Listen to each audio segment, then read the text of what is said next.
Welcome to Living Healthy Chicago. I'm Jane Manzuris. Now, when it comes to our health, it can be all too easy to push those symptoms aside and just deal with them.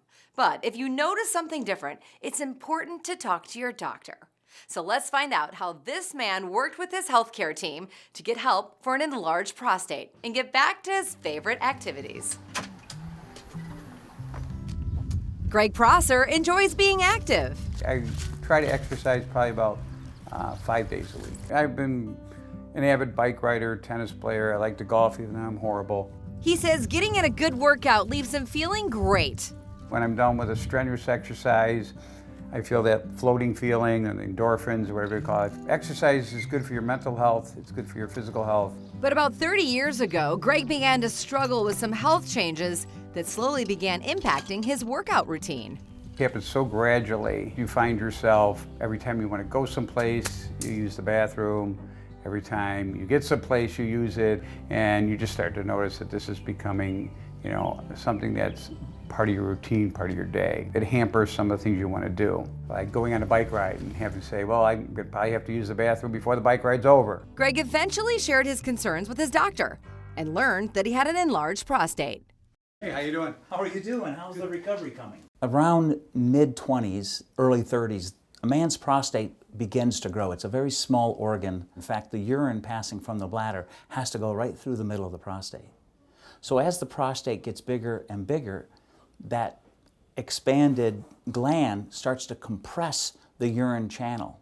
And the bladder gets affected because it begins to have to push more frequently, harder, and results in things like getting up in the middle of the night, a dribbling stream rather than a forceful stream. The most bothersome is the getting up in the middle of the night.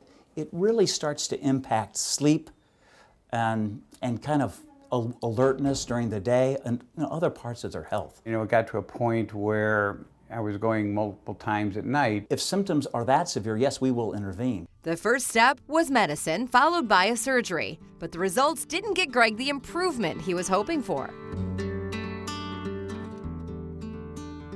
I was a little bit better, but not what I expected.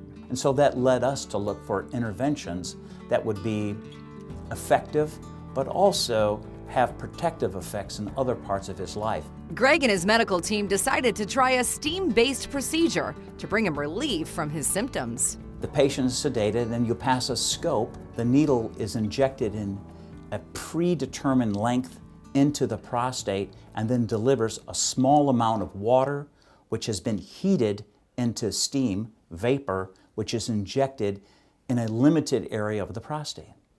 As soon as that steam hits prostate cells, in 9 seconds, they're dead. Those cells which have been killed by steam are reabsorbed by the body, and the urinary tract begins to open up. 2 weeks, the men can already appreciate substantial improvement in their life. I kind of noticed an improvement with the stream and the ability to go, and then that gradually got better week by week by week.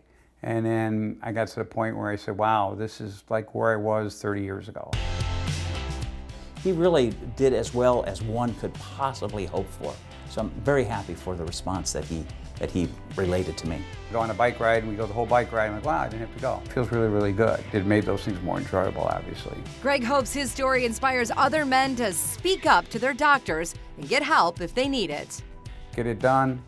It's easy. It's going to increase your quality of life because you can do things that you couldn't normally do.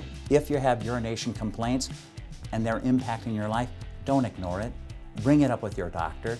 There's medications. If they're not working, there's interventions. I always say it really was kind of like I was put in a time machine. Just do it. Don't put up with all the aggravation.